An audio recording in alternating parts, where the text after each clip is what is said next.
I'm giving myself 2 hours to book a qualified sales call from cold email using only AI. That means no manual research or writing scripts myself. I'm just gonna let AI do all of the hard work for me. See, most people think AI can't help you book calls from cold outreach. They say it just spits out generic scripts, doesn't really find the right leads, and then falls apart when somebody replies. But after booking over 2,000 sales calls this year with the help of AI, I completely disagree. And I'm giving myself just 2 hours to prove them wrong. We've actually got interested responses that have come through already, which is awesome. And I'm going to be showing you everything live so you can see if using AI in your outreach actually works or if I'm just wasting my time for nothing. So to get started, I've mapped out every single thing that I need to pull this off. So we're going to need to find people to reach out to, obviously, build out the lead list, create an offer using AI, generate email copy and follow-ups, launch the campaign, and then obviously I'm going to keep you in the loop as things progress. Now, before we send out any emails, we obviously need to figure out who we're going to target. And for this campaign, I picked fractional executives because we had some luck running campaigns for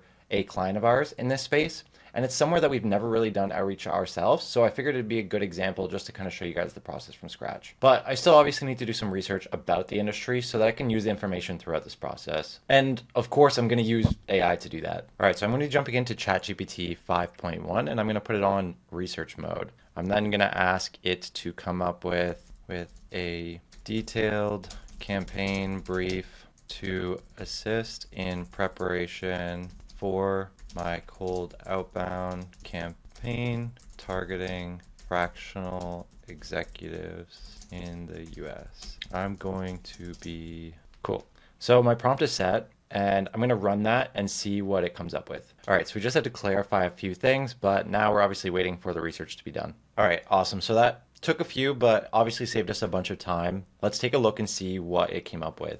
So essentially what we've got here is a campaign brief, breakdown of the target audience, so basically what a fractional executive is, the common profile, so CFO, CMO, CTO, COO, fractional sales leaders, so on and so forth. And then let's take a look at the TAM map. That's going to be important to determine what the best strategy is going to be like going forward. So it breaks down that the talent pool is growing. Estimated 80,000 fractional executives operate in US and Canada, accounting for roughly 60% of the global market. Awesome. So it looks like it's pretty sizable. 80,000 people is enough in and of itself to run campaigns and definitely something really sizable. So we don't need to handle this audience too lightly. Obviously, we have some room for testing, room for trying out volume, room for trying out a more targeted approach. And we can kind of just test out a few different things when it comes to that regard. There's no real limitations based on what I'm seeing so far. And then a few of the key industries that they want to focus on. So tech, manufacturing, SaaS, healthcare, finance, nonprofits. I'm already thinking, maybe a personalization later down the road, once we get to the copy, around the area that they focus on. Company size and segment, key pain points. So, low market awareness, struggling with client acquisition and lead generation. That's obviously perfect for us. Crowded market. So there's a lot of people out there doing what they do and they really need to stand out. One way to stand out, obviously, is being the first one in front of your audience at all times. Economic pressure on clients, scaling and time constraints. That's a good thing for us. Awesome. Cool. So overall, this gives us a ton of information, everything from how big the market is, the things that they're dealing with, and just generally gives us some information that we can feed into some of the other prompts for copywriting, for coming up with the offer, for even lead list building, and so on. And the key there obviously is now we know exactly who we want to target and how big the market is. But the next step naturally is building out the lead list. The only problem here obviously is that, there's 80,000 fractional professionals in the US. And we need to figure out which ones are worth reaching out to if we just have kind of like a short time frame to work within. Because like I said, we only really have a few hours to get this campaign to actually work. So I want to know which ones are going to be the ones that are worth reaching out to. So instead of just creating an 80,000 person lead list in Apollo, I'm going to use AI to help me filter it down and get the information I need to segment the lists. So to make this part easier, I'm actually going to use a custom GPT that's made to filter down the different criteria in Apollo. And, even easier, what I'm going to do is I'm going to pull over the campaign brief to give this custom GPT an idea of exactly who we're going to be reaching out to so that they can get a better idea of how to segment, the lists and provide keywords and industry filters and things like that. Cool. So basically just added a little bit of context here and then shared the campaign brief, but basically just asked it to help me come up with some keywords and filters to target fractional executives, share the keywords in comma separated format, and then again, the breakdown of the campaign brief. And if you want access to all of the prompts that I use, it'll be down in the description. Cool. So as you can see here, obviously it came up with a bunch of job titles, which is going to be really helpful in this situation. It came up with some industry to target. I might avoid that. If you've seen my other videos, you kind of know how I feel about the industry filters, but keywords are going to be great. We might need to refine these a little bit. Company size filters are always awesome, and then location is going to be important as well. And you can see here it goes into depth a little bit more with what we should be looking at. So let me pull all this over to Apollo, and I'll show you what we get from there. All right, so we've pulled everything over from our custom GPT, and we've added a few filters. Obviously with email status, we just want the ones that we can reach out to. We've included the job titles. I've added some location filters on both the contact and the account level. I've chosen employee size 1 to 10. Obviously, this is an interesting situation where fractional workers aren't necessarily always going to be their own company. They could be working for bigger companies, smaller companies, so on and so forth. But we want to focus on those that are smaller, that are kind of stuck doing things themselves and really need somebody to take over the outbound side of their business. Usually when I do most of my campaigns, I almost do the opposite, where you want the established businesses that are like 10 plus or 20 plus employee size, all the way up to like the end of that mid-market type level. But in this case, we're going to flip it around, see if we can try and get those like, earlier stage fractionals that are maybe coming off of an opportunity with like a bigger company. And then from here, obviously you can see that the TAM is a lot bigger than what we thought. So 193,000 individuals is what we get from here. So we're going to want to do some things within the custom GPT to narrow that down. All right, so we've narrowed it down a little bit here by focusing on the fractional sales side of things. The reason why I did this is because I know which offers sell well via outbound, and I know those that are more closely related to revenue or sales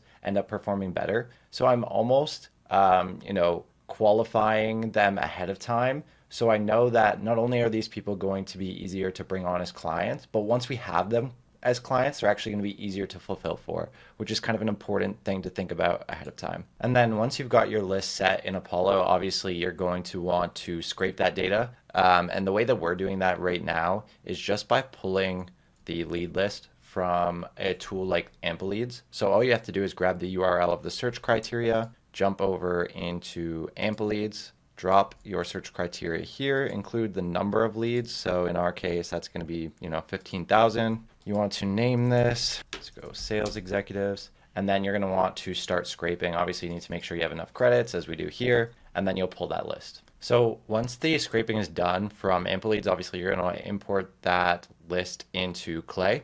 So we're going to import CSV here. Cool. So as you can see, we've got all of our data in Clay. I actually broke the list down into a few different segments. I went back and decided to include some of the other sections, so not just fractional sales leaders, but we're going to obviously focus there. And then a few are going to be kind of like in the miscellaneous space. But all that being said, our information's here: first name, last name, company name, email, so on and so forth. Everything from that to their location, founded year, basically everything you'd get out of Apollo. And then when you're in Clay, obviously you can do everything from enrich for any sort of emails that you're missing. You can jump in and pull, company descriptions. And then obviously what we're going to be using it for, creating relevant personalizations with AI. So the nice thing with Clay is that you can actually use AI to come up with the prompts that you're going to be using to then, use AI to find data. So in this case, like, we're literally just telling it exactly what we want it to come up with. So we want to go to the person's website and determine what their ideal customer profile is. This will primarily be the industry in which they target for their services. Cool. You can literally be as simple as that, because obviously the AI is going to generate a proper prompt for you, and then you can just, fix things and tweak things depending on what you're looking for. Cool. So it's basically put the prompt together. It's got context, objectives, instructions, examples, and yeah, that's pretty much it. Obviously, the examples are going to be huge. You're going to want to look at those and make sure that that's the actual output that you want. So you can see here, input is first name, last name, company name, website, and then the output is something like healthcare or financial services. And I didn't really prompt it in that direction, but that was exactly what I was looking for. And you can see here just the brief instructions. Obviously, they're going to start with the URL, so the website that we have of the company. We're going to go to the website, or the person's LinkedIn or the company LinkedIn, locate pages like target customer, industries, go through navigation, menu items, so on and so forth, go through their services, solutions, case studies, etc. And then basically it's going to look for phrases like we serve, for, built for, solutions, industry sectors, etc., and pull those. With the model itself, it's going to suggest a particular model to use. You're probably not going to want to use it in most cases just because that will be the most expensive. And if you're running this at scale, it does add up. Usually what we rely on is 4L Mini. So we'll use 4L Mini, connect our GPT API key so that we're actually just able to leverage that versus Clay credits, which get expensive. And then as with every single prompt, you're just going to want to run a couple rows and see how it comes out. Cool. So as you can see here, there's a ton of information that it pulled. It gives us a reasoning, the source URL, their confidence, so on and so forth. But the main thing that we want is ICP industry. So we're going to be adding this as a column, and we're just going to call this industry. And then now you can see this here. So now we have exactly who the prospect wants to reach out to, or the type of prospects that they want to reach out to. We're going to also want to, manipulate this a little bit if we're going to be using it in email copy, and I'll show you how to do that via the formulas. So formulas are a nice way of basically manipulating the data that you get from AI without having to use credits or anything like that. So these are things that you could probably do in the prompt, but it's something I didn't include in the first place. So obviously we have to go back and fix it. But essentially what we're going to want to do is use a formula to take the output from industry and ensure it is all lowercase, and then add the word industry after. And then you're going to generate formula. Again, this is just going to automate for you just based on your request. And then you just want to see if this makes sense. So the accounting industry, medical services industry, information technology and services industry, health, wellness, and fitness industry all sounds perfect. Like that's something you would use in an email. So again, we're just trying to normalize it, make it very clear what we want to say in that email. Obviously, we're gonna jump into the email copy later, but this is just kind of giving us fuel for that copy once we get to it. Another piece of information I probably want to leverage once we get to the email copy section is just the actual services that are provided. So, with a fractional CFO, it's going to be fractional CFO services, so on and so forth. So I just wanted to come up with that phrase. I want you to come up with the services that this company offers based on their job title. They are a fractional executive, so the output will likely be something like fractional CFO services. Make sure it is in sentence case as it will be used in email copy. Cool. You don't really want to overthink these a lot of times. Just spit out what you're thinking, see what it comes up with, and test. You can try and prompt engineer and get really in depth with it, but your time is probably better spent elsewhere. So again, we'll just take a quick look at the breakdown. So you're an AI assistant that generates a concise service description based on the person's job title of the company. Generate source sentence case service description that infers the service the company offers. All that looks great. Preserve acronyms. I like that. I was thinking that, but didn't actually type it. Use title, headline, or keywords. That might be fine. We'll see how that goes. I actually want this to be lowercase. Interim. I love how many examples it provides too. You can see all of these potential inputs and then what we want the outputs to be. So this looks like it's going to be a banger. Awesome. So as you can see, the output was perfect.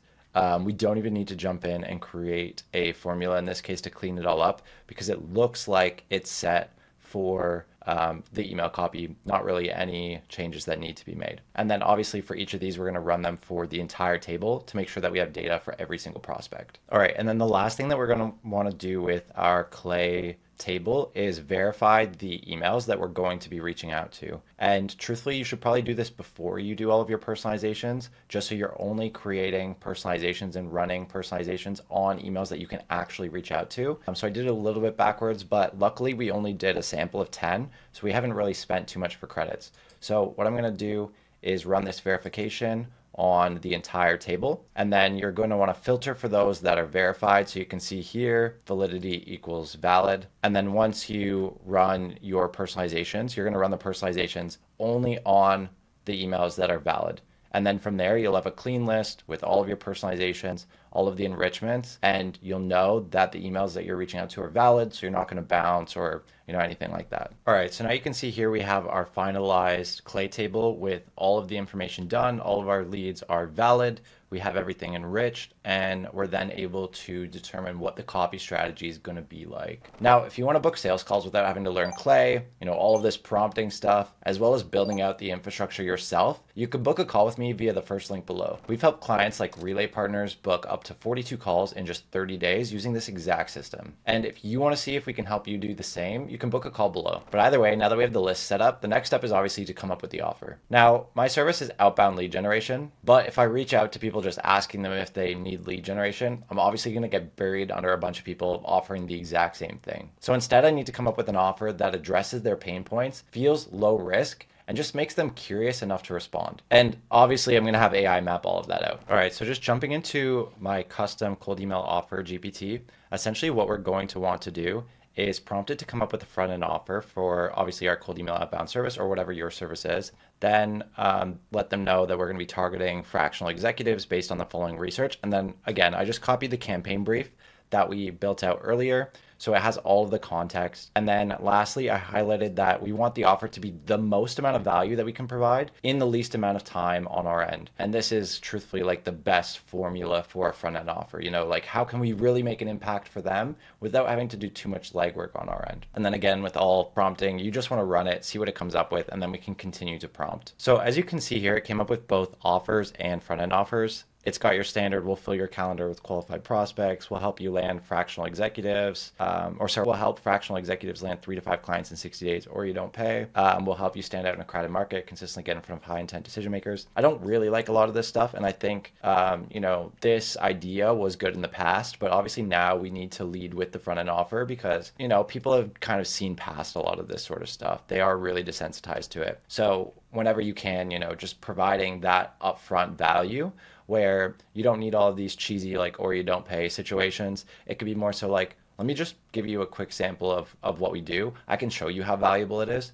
And then, from there, you can even decide if you want to work with us at all or not. So the one that's really jumping out to me is a bit of a pilot program. So I think that could be interesting. I also I think they mentioned it up above farther. Here. So a free custom lead list. So I almost like the idea of reaching out to these people with the idea that the lead list has already been built. So, reaching out and saying, I found 20 different companies in industry looking for fractional CFO services or something along those lines. And I'm trying to think about how we can weave this in with the personalizations that we pulled in Clay, obviously to make it look as personalized as possible. So that's kind of where my head's going with that. Obviously, this is a ton of good information. You could probably test all of them if you wanted to, but I think I'm going to roll with that one there. All right, so now that we have what we're going to be offering, we need to turn it into, an email that we're going to be sending out to people. And then this is obviously where AI is going to help us out a ton because manually writing cold email copy variations obviously takes a bunch of time, especially if you want to add in all of those personalizations. So again, to get this done as fast as possible, I'm going to get AI to do the heavy lifting. All right, so for the cold email copy, I'm going to jump back into Claude. We're going to be using Sonnet 4.5. I have a custom project that's set up. And again, I'll be sharing the links to these prompts. But what you're going to want to do is provide some sort of context, so frameworks that you've used in the past, previous campaigns that have worked really well and just things that you've seen there. Give it a bunch of context, provide some information as to what good copy looks like. And then we're going to pull details over from the campaign brief and then also the offer. So what I'm going to do is I'm going to jump into the research. I'm going to say, I am writing cold email copy for fractional executives. Here's a brief. And of course I spelled brief wrong. And then I also want this to be based on a front end offer, which is going to be, we'll jump back to the offer, pull this into Claude. And then I also want to add a note. So it's one thing to say, oh, we'll reach out to you or we'll provide a list of 50 people that are potentially looking for your services or whatever it is. It's another thing to show that the intent's a lot higher. So if you're I found 50 people that are looking for your service, can I connect you with them? It sounds a lot better than can I put together this lead list for you that's got 50 people on it? It's not as high leverage. If you're talking about the people themselves, which is the thing that they actually want, it's obviously a lot more valuable than a CSV with 50 people on it. But it's all about the perceived value, curiosity that you're creating with the words that you're writing. So we're going to try and portray that as well using AI. And then let's just let it go with what it suggests, and then we can tweak the CTA and things like that. But I just wanted to give it that little bit of help, obviously, because I've seen in the past that implied effort goes a long way in email copy. So it's come up with a bunch of variations for us. Obviously, it's done the heavy lifting.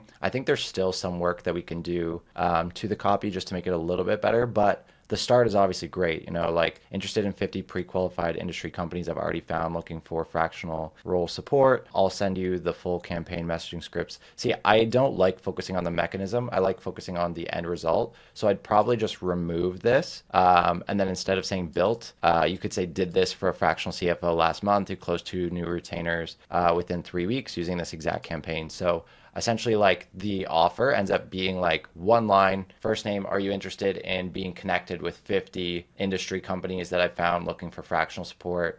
PS, did this for fractional CFO last month. And you could say the specific one if you've done this before. I really like this. I think this can perform really well. And then I'd probably want to use something that kind of like pokes the bear a little bit. I don't really see any variations that provided that, which is strange given like the frameworks that I provided. But what you could do is, do the first line about one common pain point that they experience, and then have the second line be the offer. So the first line, obviously, something that you validated through data or just something that's common with the persona that you're reaching out to, and then jump into the offer. That way it's not just like in their face. And I usually like to A/B test both of those. And then the other thing too, you can see here, they used a PS line with social proof in email 1, and then a PS line with almost like a risk reduction rather, which basically just makes it an easier yes. So like PS, like obviously this is free, no call required. I'll just send it over to you, and then you can decide if it's worth running. You can determine whether or not this no call required is going to be the way you want to go.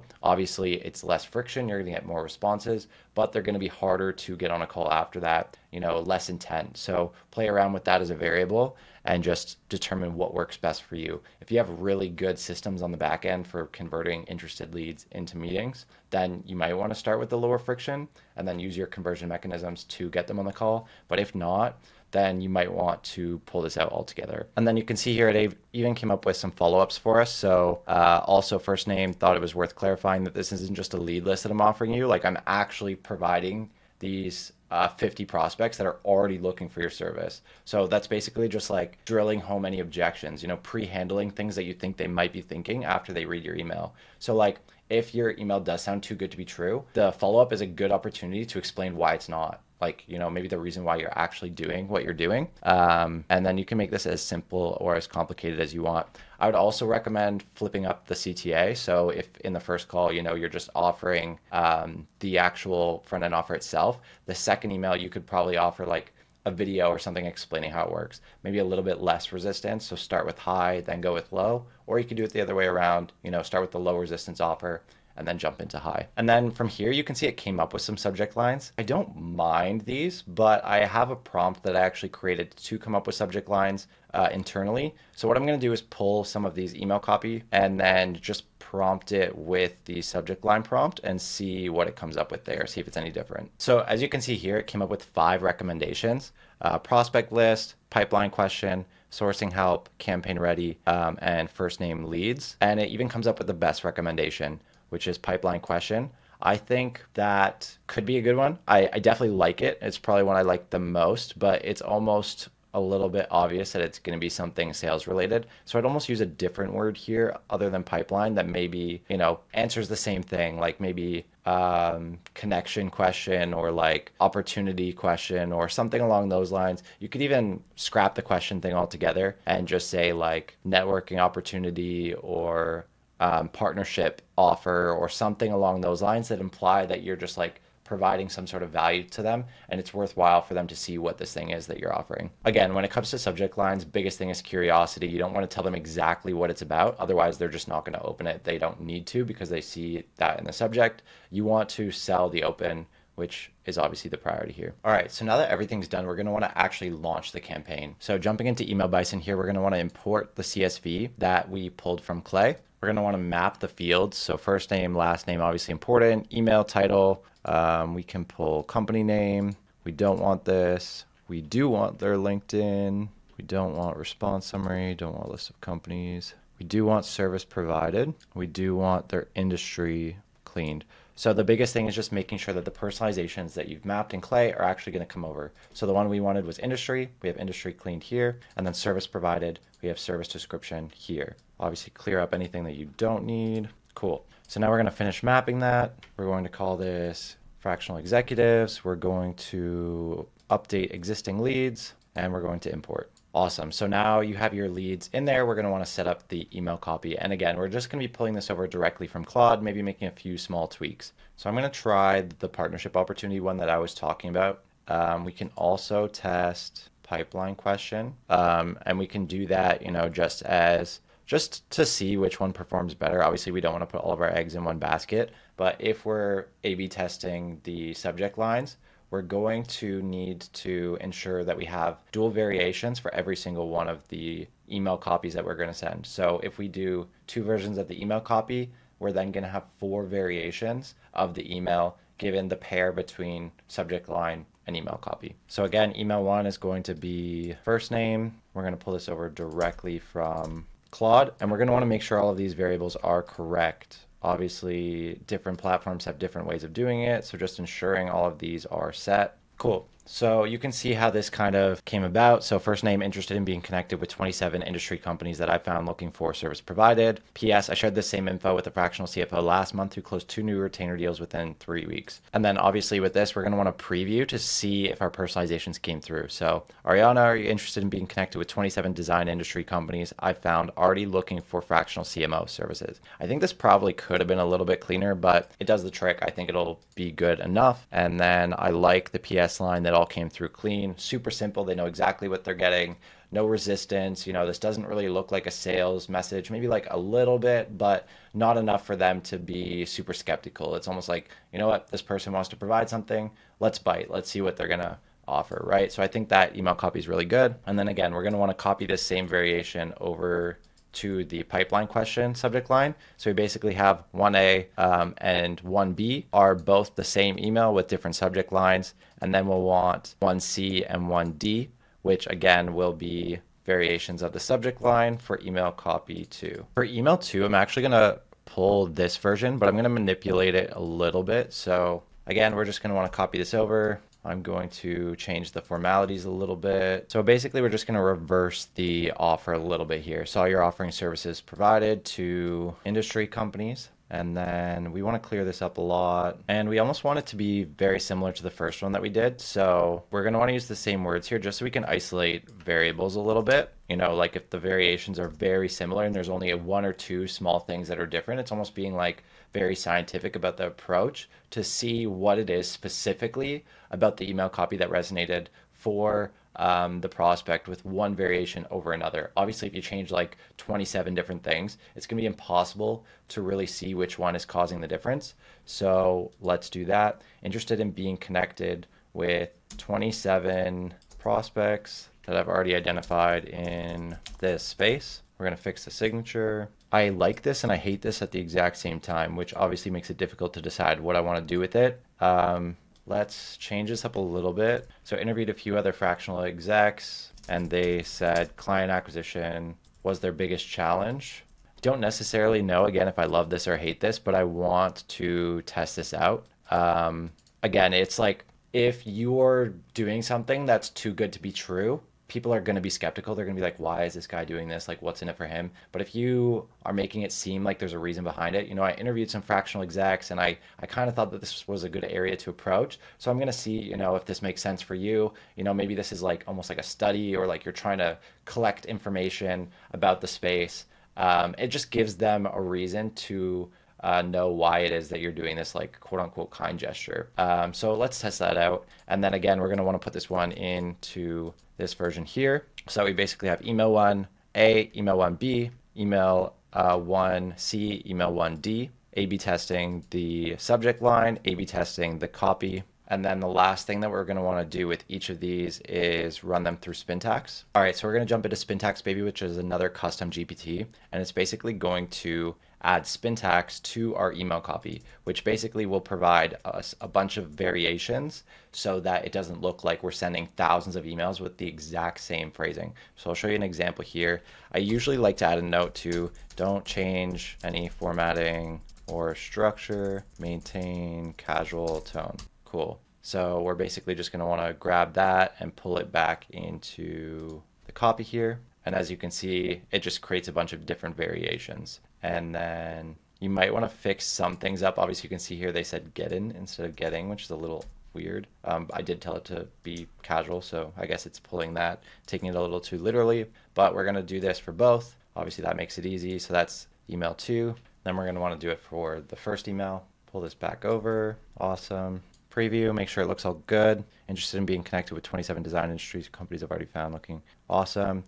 Just make sure there's nothing awkward in there. Sometimes they add some random variations that you want to be weary of. So that's cool. And then next we want to add an email step. So, basically we're going to wait, let's do 3 days. And then we want to jump into email 2. So email 2, we're going to pull again from here. And for email 2, I'm actually going to use the same copy, but swap the CTA. So also first name, thought it was worth clarifying that this isn't a lead list. I'm actually offering to introduce you to the prospects we've found looking for this service. Worth hearing more. And then again, we just want to make sure that all of our variables are set. I might actually personalize this one. So again, it just kind of looks a little bit more personalized. And then, there's going to be situations where the prospects see email 2, they don't see email 1. So email 2 needs to make sense on its own. They're not always going to scroll back and look at the previous one. And then again, I mentioned I wanted to do a split test. So we're going to do the first variation. And then this one can be low resistance. So this might be a video. This might be the actual list, which doesn't really make sense, I guess, because we said it's not a lead list, but worth sharing. So maybe we're sharing a 3-minute video showing you how it works. And then we're going to copy these. Spintax, awesome, save, pull this over. I actually just want the CTA so that the other 2 variations are exactly the same. Cool. So I'm going to drop this here, and then I'm going to copy this section from this one so they're the exact same. Awesome. So those 2 are set. Preview, make sure they all look good, make sure personalizations come over. Fantastic. We're going to schedule this. Boom. 8 to 5. Settings. Up to 10,000. I usually just put the max on this, doesn't really matter. Make sure it's plain text, don't track opens, no unsubscribe,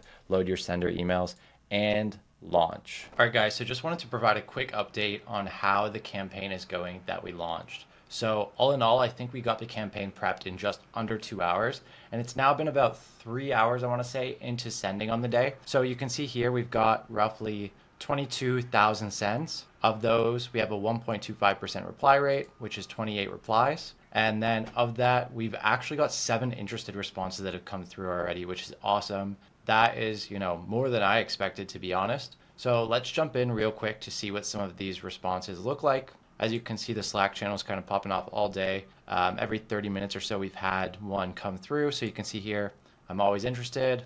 Are you working with any other advisors? What's your offer? This person's looking for, qualified meetings that are charged on a performance basis, maybe not a fit. They're too small at the moment, but they're in the process of adding more fractional CTOs by the end of the year. So maybe it makes sense to have a conversation then. End of the year is only 4 weeks away. So, we really could get some conversations moving there. What's your fee to work with you? That's from a different campaign. Yes, I'm interested, so on and so forth. So you can kind of see them just rolling through as the day progresses. Obviously looking good so far, and I'll keep you guys updated as we continue to push through. And just as I'm running through this walkthrough, we actually had the first meeting come through. So you can see here the prospect that just responded positively, probably about 10 minutes ago, just booked in, which is awesome. We've got him here booked in 3 days from now, which I believe is Friday. And I will keep you guys in the loop on how that goes. All right, so I wanted to jump on for one more update as we wrap up the week on the campaign that we launched together. As you can see here in the interested channel, we see, I'm interested in hearing you pitch next week. Can you send me some additional information? I'm open to a conversation. What's the cost? Of course I'd be interested. Sure, I'm always interested. Are you working with any other advisors? Thanks for reaching out. I'm interested. What's your offer? Yes, if you can guarantee the right kind of clients. At this point, we're too small, but maybe 2026, so that's only like 4 weeks away. Totally fine. Very interested. What's your fee to work with you? Yes, I'm interested. And the list goes on. And then from those interested responses, obviously you can see the bookings started to pour in slowly after into the week. So you got one here today, another one today. We had one yesterday, another yesterday, one on Tuesday, another on Tuesday, and that's a duplicate, and then another one on Tuesday before that. So basically what we're looking at here, let's jump into the actual core campaign metrics. So we can look at it kind of like from a zoomed out perspective. So 3,200 emails sent to 3,200 prospects, basically like a 1-for-1 at this point because we're not halfway through the campaign yet. 40 people had responded, which is a 1.24% reply rate. A little bit low, but doesn't really matter because as you can see here, we've got 13 interested responses, and I believe there was 5 of those 13 that had already booked in. And we're only early days on this campaign, as you can see here. Generally, with the automated follow-ups, people will start continuing to book in, going into next week, and sometimes it does take a little bit longer. But to have only sent 3,200 contacts, already got 13 interested responses, and 5 of those at least that have already booked in. So can AI really help you book sales calls with cold email? Well, I think the results kind of speak for themselves. But building an email campaign with AI isn't the only thing that you need to start booking calls. You still have to set up the right infrastructure, warm up the domains, and obviously do all of the follow-ups. So if you want to see the full system that we use to book our client 42 calls in just 1 month, check this video out here and I'll catch you there.